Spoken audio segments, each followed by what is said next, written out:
प्रिय भक्तजनों, आप सबका एक बार फिर से स्वागत है श्री गोरखनाथ चरित्र भाग 5 में।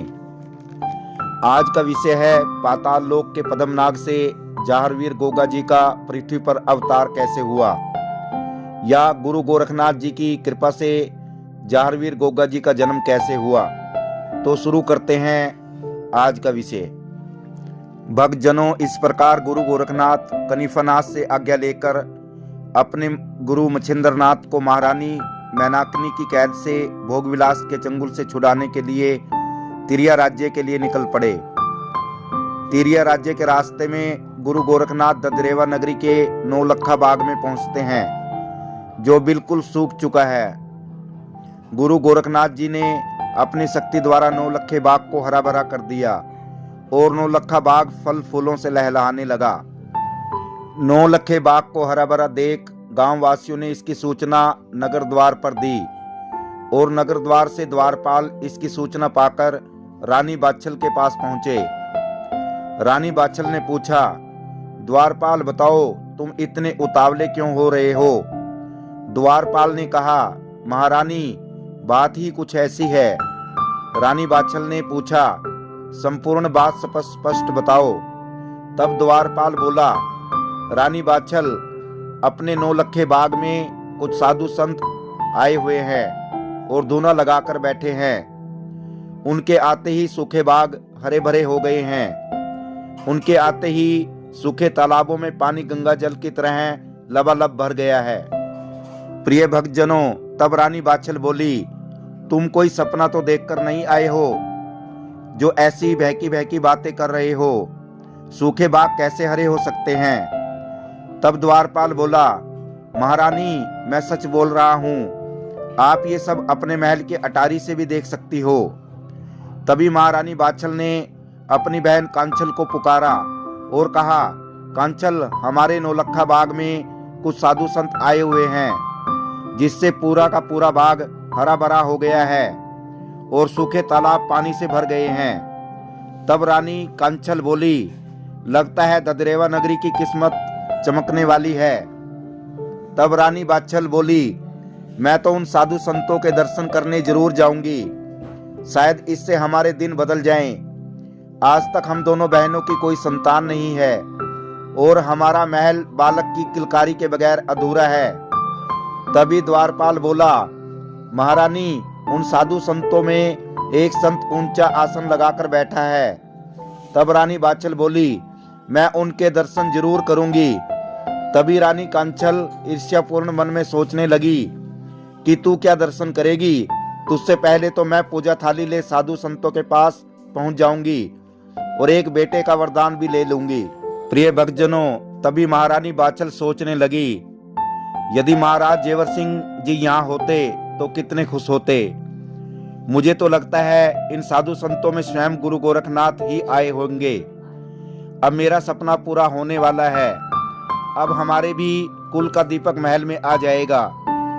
गुरु गोरखनाथ तो ददरेवा नगरी के कुल गुरु हैं, वो हम सब पर कृपा जरूर करेंगे। प्रिय भक्तजनों, इस प्रकार रानी कांचल दासी से कहती है, मैं अपनी बहन बाछल से पहले गुरु गोरखनाथ के पास पुत्र प्राप्ति का वरदान लेने के लिए जा रही हूँ। इस बात का किसी को पता नहीं लगना चाहिए। तो प्रिय भक्तों, इस प्रकार रानी कांचल योगीराज गुरु गोरखनाथ के पास नौलखा बागों में पहुंच जाती है और गुरु गोरखनाथ को प्रणाम करके कहती है, गुरुदेव, मैं ही बड़ी रानी बाछल हूं और राजा जेवर सिंह भी मुझसे संतान चाहते हैं। कृपया करके मुझे पुत्र वरदान दें। तब गुरु गोरखनाथ बोले, ये ले बेटी भस्म, इसे गाय के दूध के साथ खा लेना। तुम्हें एक नहीं दो दो पुत्रों की प्राप्ति होगी। ये हमारा वरदान है। रानी कांचल बोली, हे गुरुदेव, आपने तो इच्छा से कुछ ज्यादा ही दे दिया। मैं आपका ये एहसान कभी नहीं भूलूंगी।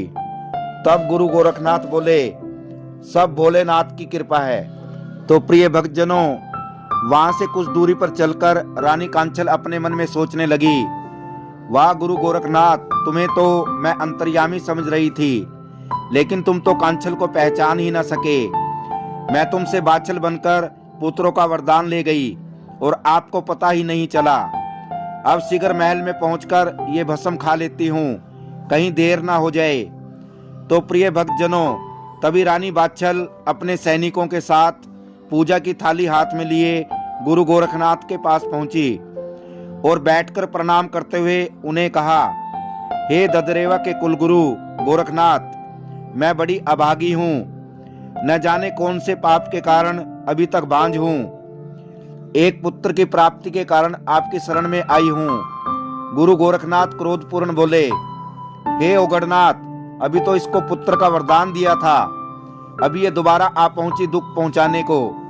तब ओगड़नाथ जी बोले, गुरुदेव, आपने वो वरदान तो कपटी रानी काचल को दे दिया। ये तो रानी बाचल है जो हमारे लिए पूजा सामग्री का सामान लेकर आई है। तब गुरु गोरखनाथ बोले, माता, सच्चाई क्या है, हमें बताइए।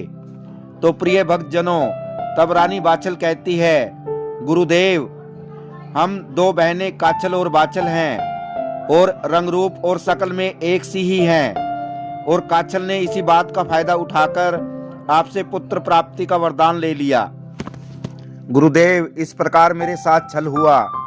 तुम सब जानते हो प्रभु, मेरी पीड़ा दूर करो, तुम ही सबके स्वामी हो प्रभु। गुरुदेव, मेरी बहन कांचल ने सोचा कि मेरी गोद ना भरे और गुरु गोरखनाथ की मुझ पर कृपा ना हो। तो प्रिय भक्तजनों, इस प्रकार रानी बाचल रोते हुए प्रार्थना करती है, गुरुदेव, मेरी आंखों के आंसू आपसे प्रार्थना करते हैं। हमारे महलों में खुशी नहीं है और ना ही मन में किसी प्रकार का जोश है, और आपके होते हुए भी हमारे आंगन में फूल नहीं खिला है। प्रिय भक्तजनों, तब गुरु गोरखनाथ बोले, कितना खराब जमाना आ गया है, लोग साधु संतों को भी धोखा देने से नहीं चूकते।